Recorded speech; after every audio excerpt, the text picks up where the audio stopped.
Welcome बच्चों, hello guys, कैसे हैं आप सब। आई होप आपकी स्टडीज बहुत अच्छी चल रही हैं। आई होप आप एनसीईआरटी की रीडिंग्स प्रॉपर ले रहे हैं और साथ में नोट्स भी पढ़ रहे हैं। चलिए, लास्ट लेक्चर में हमने डिस्कस किया geometrical isomerism in tetrahedral and square planar complexes.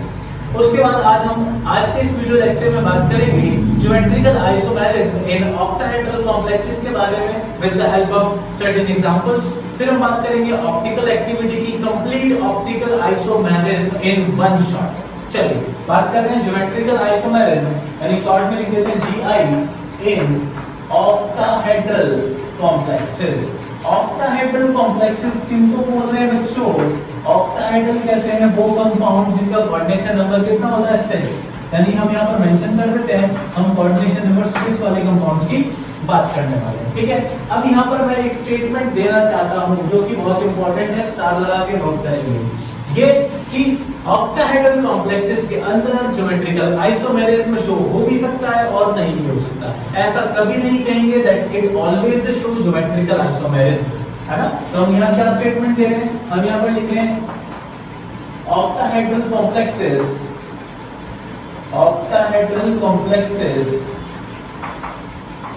में शो, क्या शो करेंगे? Geometrical isomerism. They may show, यानी कि कर भी सकता है और नहीं भी कर सकता। चलिए पहले हम मोनोडेंटेड लिगेंड्स के केसेस डिस्कस कर लेते हैं। मोनोडेंटेड लिगेंड्स यानी ऐसे एग्जांपल्स ऑक्टाहेड्रल कॉम्प्लेक्सेस के जिसमें क्या आ रहे हैं? मोनोडेंटेड लिगेंड्स आ रहे हैं। इसमें फर्स्ट में बात कर रहा हूं Ma6, यानी कि M तो मेटल है यहाँ पर और A है मोनोडेंटेड लिगेंड। सारे के सारे 6 के 6 कैसे हैं? Monodentate ligand. एग्जांपल से करेंगे थोड़ा सा और क्लियर होगा हमें। For example COCl6 3-। यहाँ पर कोऑर्डिनेशन नंबर कितना है? 6 है मेरे पास और सारे ही मोनोडेंटेड क्लोरिडो लिगेंड्स। अब इसका हम शेप बना लेते हैं। ऑक्टाहेड्रल किस तरीके से होता है? ऑक्टाहेड्रल इस तरीके से होता है बच्चों। 4 तो होते हैं प्लेन के अंदर, है ना, इस तरीके से कि 4 जो मॉलिक्यूल है वो तो प्लेन के अंदर होते हैं, बिल्कुल ऐसे प्लेन में, और एक ऊपर और एक नीचे होगा। 4 तो प्लेन में होंगे, एक ऊपर होगा और एक नीचे होगा। This is octahedral structure. ठीक है, तो ये 4 तो हैं, ये तो मैंने बनाए प्लेन में और एक ऊपर है और एक नीचे है। तो अब इन सभी जगह पर हम क्या करते हैं? A6 यानी कि एक लगा देते हैं। मेरे पास 6 के 6 जो है वो मोनोडेंटेड लिगेंड है, वो भी एक ही टाइप के। तो जब एक ही टाइप के मोनोडेंटेड लिगेंड है तो अगर मैं यहाँ से इन ग्रुप की फ्लिपिंग करता हूँ, जैसे मैंने कहा था ज्योमेट्रिकल आइसोमेरिज्म क्या करते हैं? ग्रुप्स की ओरिएंटेशन को चेंज करके देखें। अगर कुछ नया कंपाउंड बनता है तो हम कहेंगे ज्योमेट्रिकल आइसोमेरिज्म है। कुछ नया बनता है तो आइसोमेरिज्म है, और कुछ नया नहीं बनता, आइडेंटिकल बनता है तो ज्योमेट्रिकल आइसोमेरिज्म बिल्कुल नहीं है। तो हम यहाँ से फ्लिप करेंगे। फ्लिप करके देखो, अगर मैं इस A को यहाँ से इंटरचेंज कर दूं, यहाँ से कर दूं, यहाँ से कर दूं, तो क्या कुछ नया कंपाउंड बन रहा है? नहीं। जब कुछ नया बन ही नहीं रहा, कोई भी नया कंपाउंड नहीं बन रहा, तो मैं क्या कह सकता हूँ इस केस में? नो ज्योमेट्रिकल आइसोमेरिज्म, यानी कि यहाँ पर ज्योमेट्रिकल आइसोमेरिज्म शो नहीं होगा। कोई भी ज्योमेट्रिकल आइसोमेरिज्म इस कंपाउंड के अंदर शो नहीं होने वाला। चलिए बात करते हैं दूसरे एग्जांपल की। मैंने लिखा M मेटल A5B, यानी कि 5 तो मोनोडेंटेड एक ही टाइप के हैं और B एक साइड है, दूसरे डिफरेंट टाइप का है। एग्जांपल से करते हैं। मैंने ले लिया कोबाल्ट NH3 5Cl2, इस तरीके से। ठीक है, समझ में आ रहा है? यानी कि 5 जो है वो मोनोडेंटेड ए टाइप के हैं और एक है मोनोडेंटेड ये भी भले दूसरे टाइप। ठीक है जी, अब हम क्या करेंगे? इसका स्ट्रक्चर बना के चेक करते हैं शो करेगा या नहीं करेगा। हम इसका ऑक्टाहेड्रल एंटिटी इस तरीके से बना लेते हैं। ठीक है, बना लिया। अब मैंने क्या किया? A5 है मेरे पास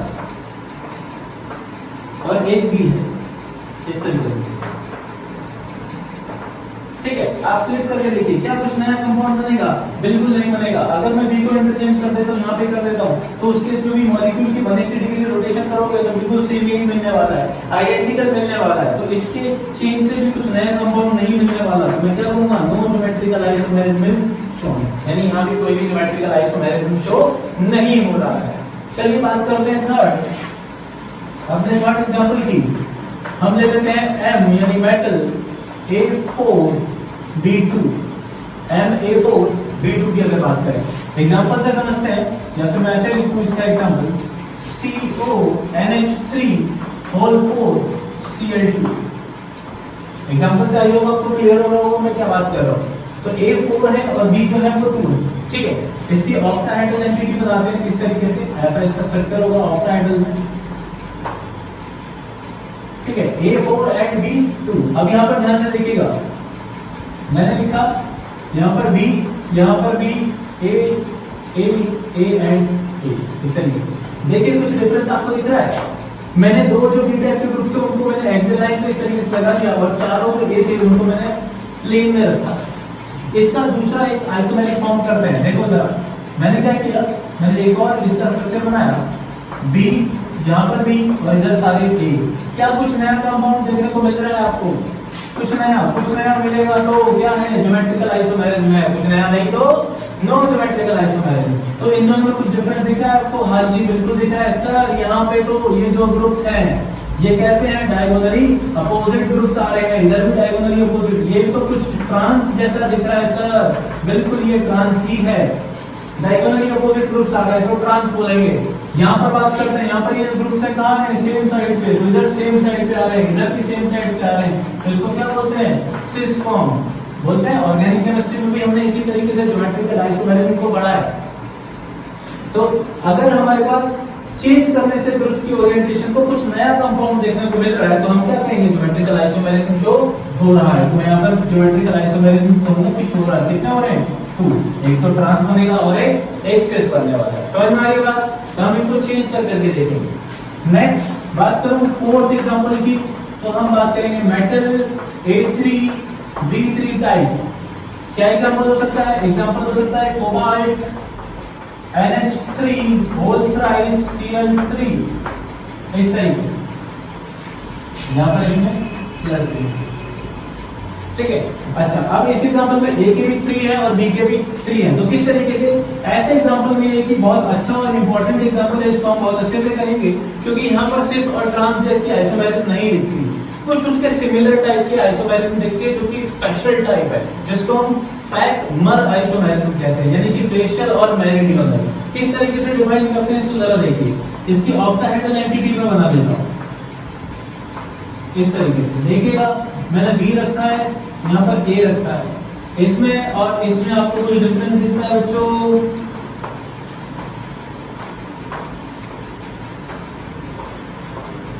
कुछ डिफरेंस आपको दिख रहा है?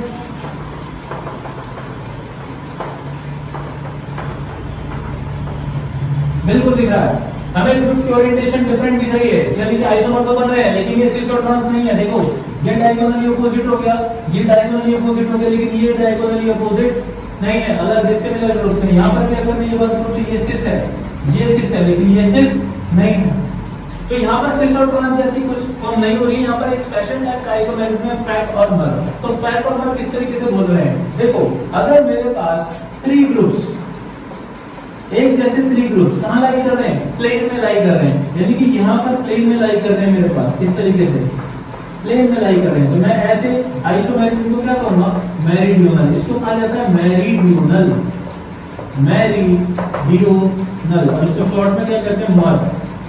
मर जाके मर जाओ तो अगर नहीं समझ में आता है।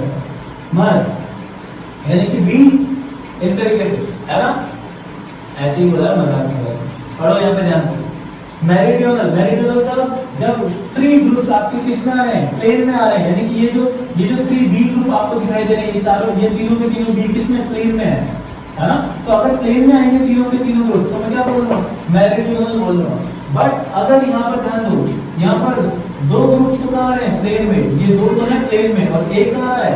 परपेंडिकुलर टू एडजेसेंट पोजीशन, यानी कि मैं बात कर रहा हूँ ऐसी कि 2 ग्रुप्स जो है वो तो प्लेन में आ रहे हैं और एक कहाँ आ रहा है? एडजेसेंट, कहाँ? परपेंडिकुलर। तो ये इस तरीके से कवर होगा फेस की तरह सामने से कि 2 तो प्लेन में और एक ऊपर परपेंडिकुलर, तो इस तरीके से कवर होगा। इसको कहेंगे फेशियल, यानी कि यहाँ पर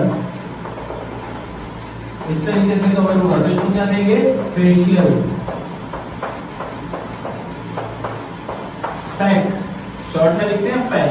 तो मेरिडियनल यानी कि मर आइसोमर तो कह रहे हैं जब तीनों के तीनों एक ही प्लेन में लाई करेंगे, सेम प्लेन में लाई करेंगे। फेशियल कब बोल रहे हैं? जब 2 तो प्लेन में लाई करेंगे और एक का आएगा परपेंडिकुलर। कुछ स्टूडेंट्स सोचते हैं सर ऊपर ही परपेंडिकुलर होगा, नहीं नीचे भी हो सकता भाई। ऐसे कि 2 ग्रुप जो है वो सामने प्लेन में आ रहे हैं, ये जो प्लेन है हमारा, इस प्लेन में 2 ग्रुप आ रहे हैं, तो ऊपर भी हो सकता है एक, या फिर ऐसे नीचे भी हो सकता है भाई। दो तो प्लेन में और एक इधर, तो यहाँ से भी फेशियल बन सकता है, ठीक है। और मेरिडियनल कब बनेगा? मेरिडियनल बनेगा जब सारे के सारे प्लेन में आ रहे होंगे। एक जैसे ग्रुप्स अगर सारे प्लेन में आएंगे तो मेरिडियनल बोलते हैं। समझ में? एक बार नोट करना है। नेक्स्ट हम बात करेंगे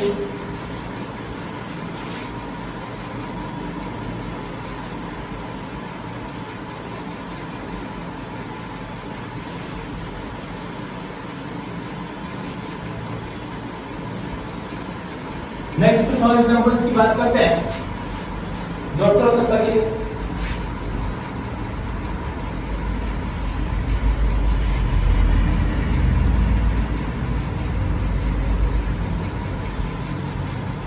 और एग्जांपल्स करते हैं। 4 हो गए हमारे पास, 5th हम ले लेते हैं। इस बार क्या करेंगे? मोनोडेंटेट में बाइडेंटेट को मिक्स कर देते हैं। कुछ बढ़िया बढ़िया एग्जांपल करते हैं। चलो देखो, M यानी कि metal, capital A same type का बाइडेंटेट, जिसको नहीं पता लास्ट वीडियो देखो मेरा।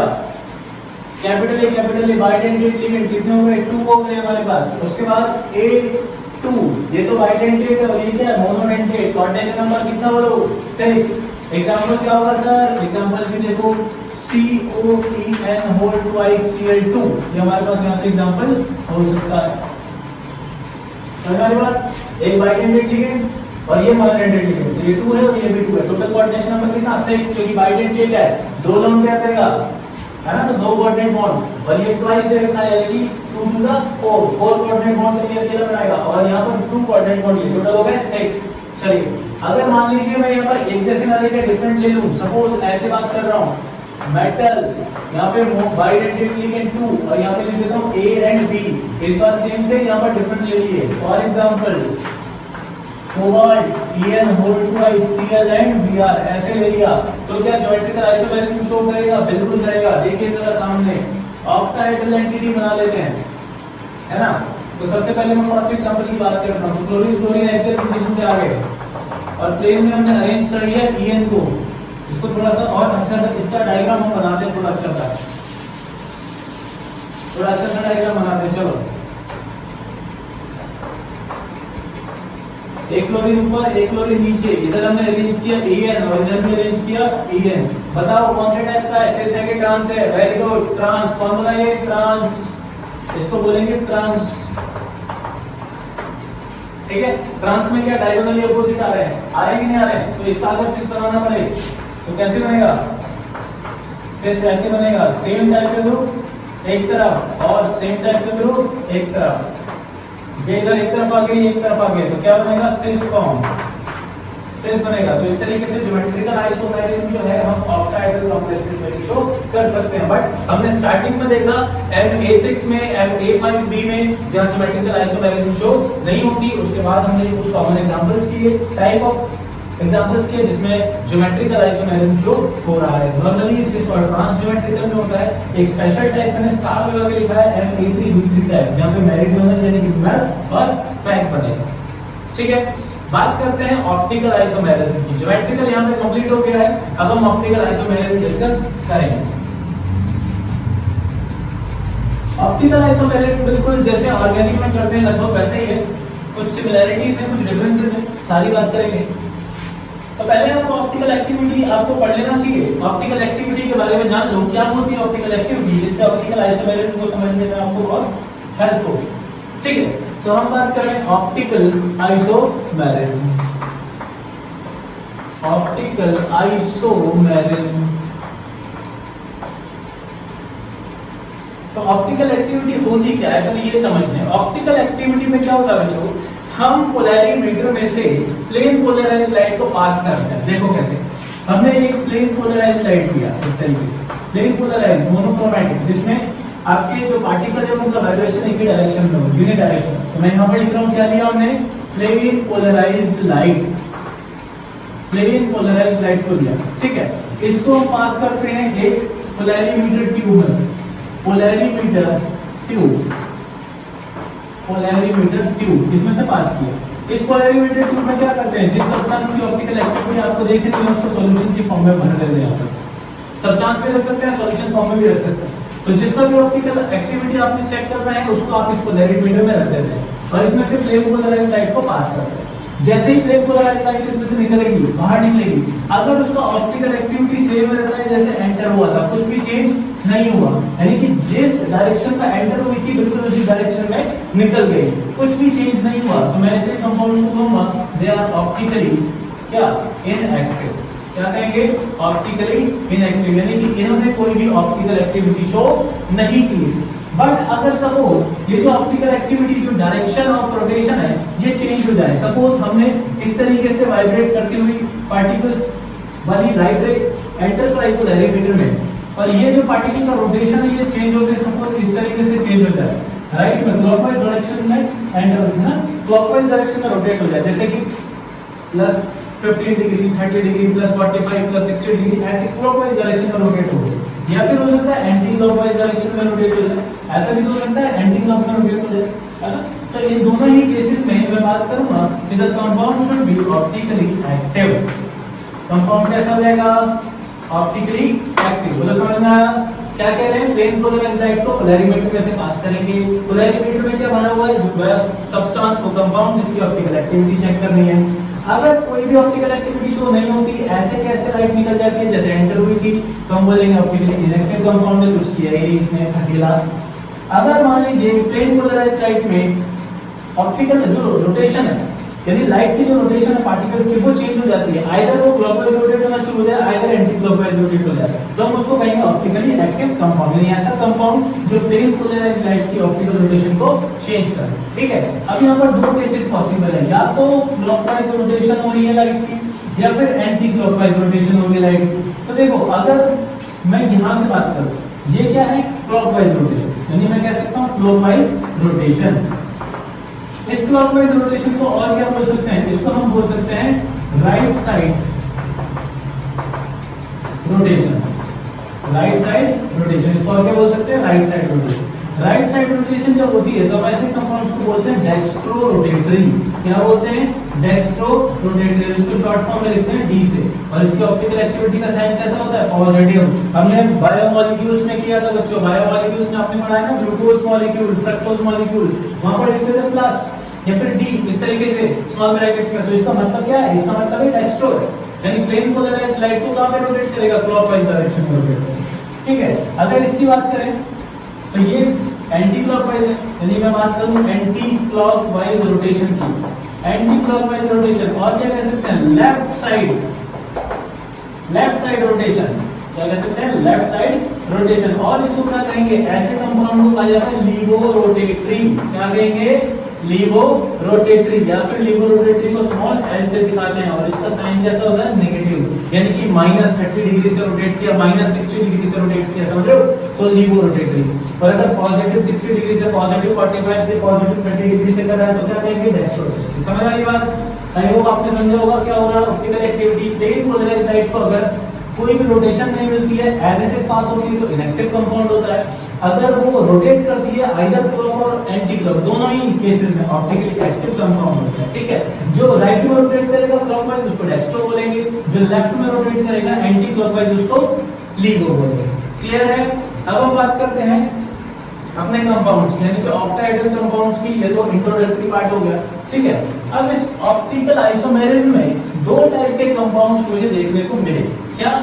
ऐसे जो ऑप्टिकल रोटेशन को चेंज नहीं करते, और वो जो ऑप्टिकल रोटेशन को चेंज कर देते हैं, यानी कि ऑप्टिकल एक्टिव कंपाउंड या ऑप्टिकली इनएक्टिव कंपाउंड। ठीक है, तो मैं बात कर रहा हूं ऑप्टिकल आइसोमेरिज्म की। ऑप्टिकल आइसोमेरिज्म में दो टाइप के कंपाउंड मुझे मिले। या तो कंपाउंड होगा ऑप्टिकली एक्टिव कंपाउंड। कैसा? Optically active compound. या फिर होगा optically inactive compound. Optically inactive compound. समझ में आई बात? एक्टिव कौन? जो रोटेट कर रहे, और इनएक्टिव कौन? जो रोटेट ना करे। अब क्या डिफरेंस है? हम यहाँ पर रूल में लिख लेते हैं, जैसे मुझे अच्छे से समझ आएगा कि ऑप्टिकल इनएक्टिव कंपाउंड्स कौन से होंगे। दो रूल है मेरे पास, बड़े सिंपल से, आपको अभी ऐसे समझ में आएगा। देखो जरा सामने बोर्ड पे है। सबसे पहली बात कि प्लेन ऑफ सिमेट्री जो है वो प्रेजेंट होनी चाहिए। Plane of symmetry, plane of symmetry is present. Plane of symmetry यानी मॉलिक्यूल को अगर मैं किसी पर्टिकुलर प्लेन से कट करूं तो मुझे एक दोनों इक्वल हाफ मुझे मिलने चाहिए। तो प्लेन ऑफ सिमेट्री अगर मिलेगी तो मैं कैसा कहूंगा, ऑप्टिकल इनएक्टिव होगा। दूसरी बात कैसी, अगर मैं उस कंपाउंड का कोई मिरर इमेज बनाऊं और वो मिरर इमेज तो मैं पहली वाली इमेज के ऊपर एक साथ ऐसे रख दूं और वो क्या कर जाए, सुपर इंपोज कर जाए, तो फिर वो कैसा कंपाउंड होगा, इनएक्टिव। जैसे मान लीजिए मेरा ये हैंड है, इसकी मैंने मिरर इमेज बना दी, तो इसकी मिरर इमेज ऐसी बनेगी, है ना, मतलब ये है, इसकी मिरर इमेज ऐसी बनेगी। अब इसको ऐसे कैसे उठाओ और इसके ऊपर रख दो, है ना, अगर ये सुपर इंपोज कर जाता है, सुपर इंपोज कर जाता है, तो फिर क्या बनेगा, इनएक्टिव कंपाउंड बनेगा। तो मैं कह रहा हूं mirror images are superimposable. समझ आया, नहीं आया, नहीं आया, बहुत सारे स्टूडेंट को समझ में नहीं आया। इधर सामने देखो, जैसे मेरे पास है ए, ये अल्फाबेट, ठीक है, इसका मैंने मिरर इमेज बनाया, इसका मिरर इमेज ऐसे ही बनेगा, तो इसको ऐसे के ऐसे उठाना है, इसे को ऐसे उठाओ और इसके ऊपर रख दो, तो अगर इसके ऊपर रख के कंप्लीटली इसको ओवरलैप कर जाता है, कंप्लीटली सुपर इंपोज हो जाता है, तो हम क्या कहेंगे, कैसा कंपाउंड है, इनएक्टिव कंपाउंड है। और ये क्या हो जाएगा, वाइस वर्सा। एक्टिव बोले तो कौन सा कंपाउंड जहां पर मिरर इमेज कैसी बनने वाली है, नॉन सुपर इंपोजेबल। कैसी, नॉन सुपर इंपोजेबल। तो ऑप्टिकली एक्टिव में हम क्या बात करेंगे, हम बात करेंगे यहाँ पर एक तो प्लेन ऑफ सिमेट्री जो है वो नहीं होनी चाहिए, दूसरी बात मिरर इमेजेस जो होंगी, mirror images are non superimposable, non superimposable, non superimposable होनी चाहिए। कैसे, इधर देखो, जैसे मैंने लिखा बी, इसका मिरर इमेज बनाओ, कैसा बनेगा, ऐसा बनेगा। मिरर इमेज में क्या होता है, टॉप से बॉटम सेम रहता है, लेफ्ट का राइट हो जाता है, राइट का लेफ्ट हो जाता है, बेगी बेगी चिलचिले, इधर का माल उधर चले नहीं, लेफ्ट का राइट हो जाएगा, राइट का लेफ्ट हो जाएगा, यही मिरर इमेज होता है। तो बी का मिरर इमेज ऐसा बनेगा। अगर इसको उठा के आपने बी के ऊपर रखा, तो जैसे ही रखोगे क्या सुपर इंपोज करेगा, नहीं। अगर सुपर इंपोज नहीं करेगा, non superimposable mirror image बनेंगे, तो मैं कंपाउंड को क्या बोलूंगा, एक्टिव कंपाउंड। बात समझ आ रही है। अगर सुपर इंपोज कर जाए तो इनएक्टिव, और अगर ना करे तो फिर कैसा, ऑप्टिकली एक्टिव कंपाउंड। समझ आ गई बात। चलिए एग्जांपल से इसको और डिटेल में करते हैं ऑक्टाहेड्रल कॉम्प्लेक्सेस के लिए।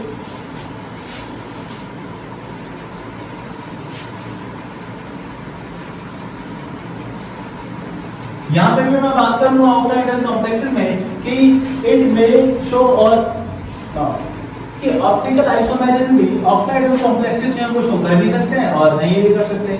जैसे फॉर एग्जांपल हम अपने पहले एग्जांपल से स्टार्ट करते हैं बच्चों। पहला एग्जांपल, अच्छा यहाँ पर मैं मिक्स बात करूंगा, मोनोडेंटेट और बाइडेंटेट को मिक्स करके कुछ बढ़िया क्वेश्चन हम यहाँ करने वाले हैं। चलिए सबसे पहला मैं बात कर रहा हूँ, आपको समझाना मेरा पर्पस है। देखिए मैंने सबसे पहले बाइडेंटेट से स्टार्ट किया, मैंने ले लिया 3 बाइडेंटेट जो है वो 3 ले लिए। कोऑर्डिनेशन नंबर बोलो कितना, कोऑर्डिनेशन नंबर 6, कितना 6। एग्जांपल क्या हो जाएगा, एग्जांपल हो जाएगा कोबाल्ट En होल थ्राइस 3+। ठीक है, अब इसको किस तरीके से सॉल्व करते हैं, पहले ज्योमेट्री जो है इसका बना लो। ये मैंने बना लिया ऑक्टाहेड्रल। ठीक है, अब ये जो बाइडेंटेट लिगेंड है कैसे अटैच होते हैं, एडजेसेंट पोजीशन पे, यानी कि 90 डिग्री पे अटैच होते हैं। 180 पे मत कर देना क्योंकि एंगल स्ट्रेन बढ़ेगा, बॉन्ड टूट जाएंगे।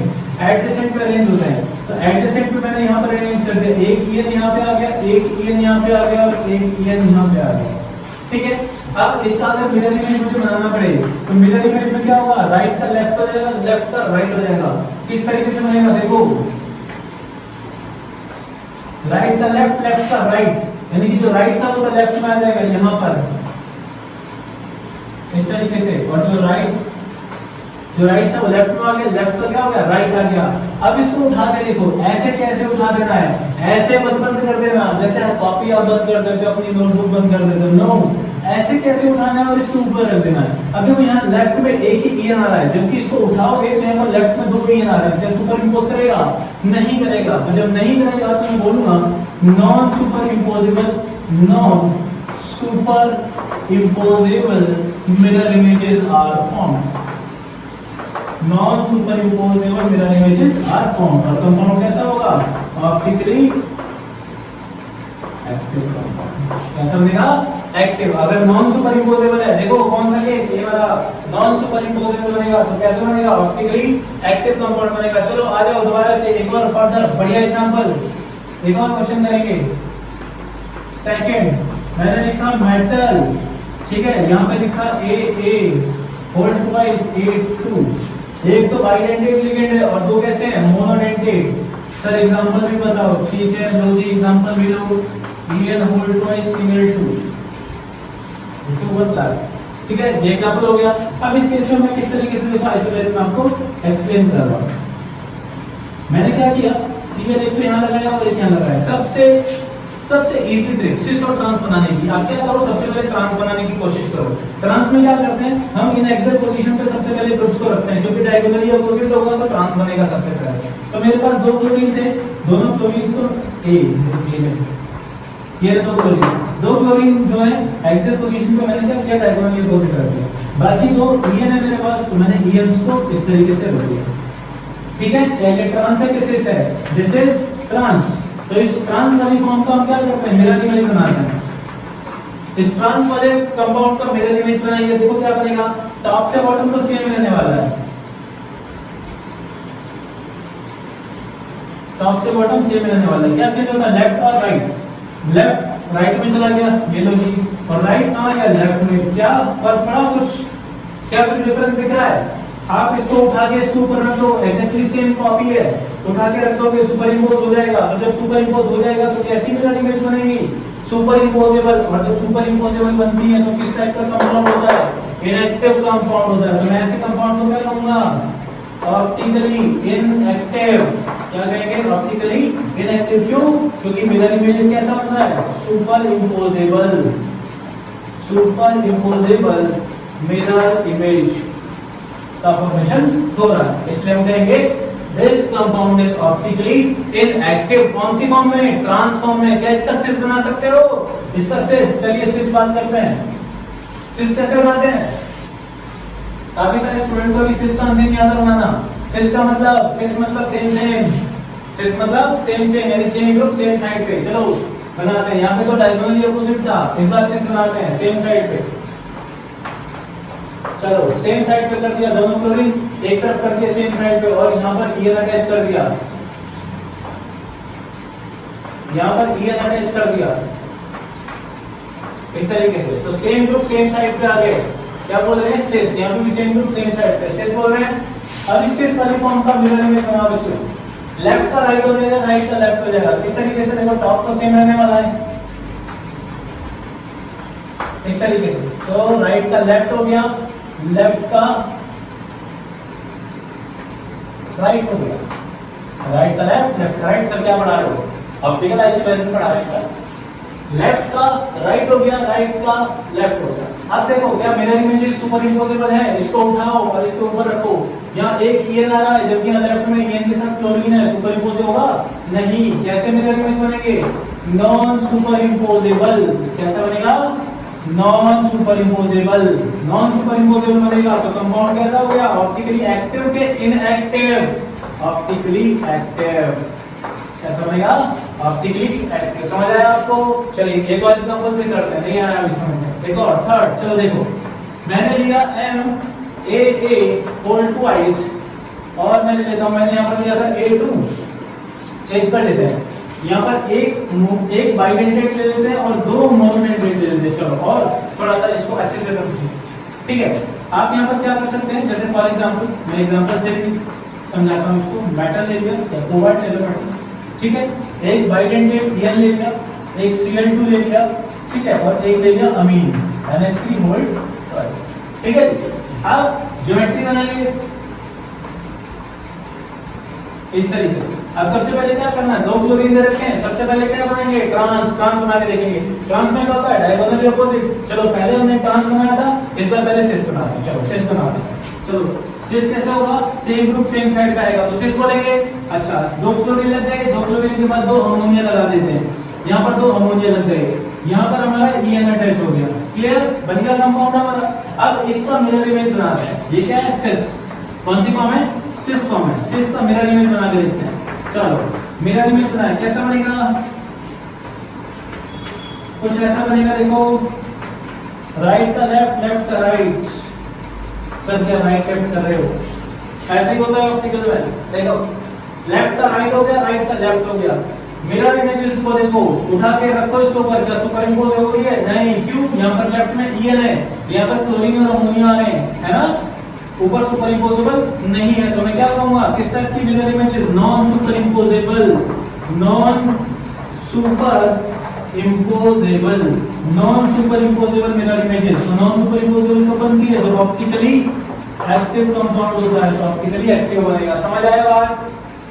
इस तरीके से ऑप्टिकल आइसोमेरिज्म आप कर सकते हैं। इजी कॉन्सेप्ट है, बस आपको दो चीजें ध्यान रखनी है, प्लेन ऑफ सिमेट्री होना चाहिए, है ना, दूसरा non superimposable mirror images होने चाहिए। तो आप मिरर इमेजेस से भी कर सकते हो, इजी है। तो हमारे पास ऑप्टिकली एक्टिव कंपाउंड बनेगा, और अगर मिरर इमेजेस सुपर इंपोजेबल आ जाते हैं तो हमारे पास इनएक्टिव कंपाउंड बनेगा। आई होप आपको ज्योमेट्रिकल आइसोमेरिज्म और ऑप्टिकल आइसोमेरिज्म में कोई प्रॉब्लम नहीं आएगी।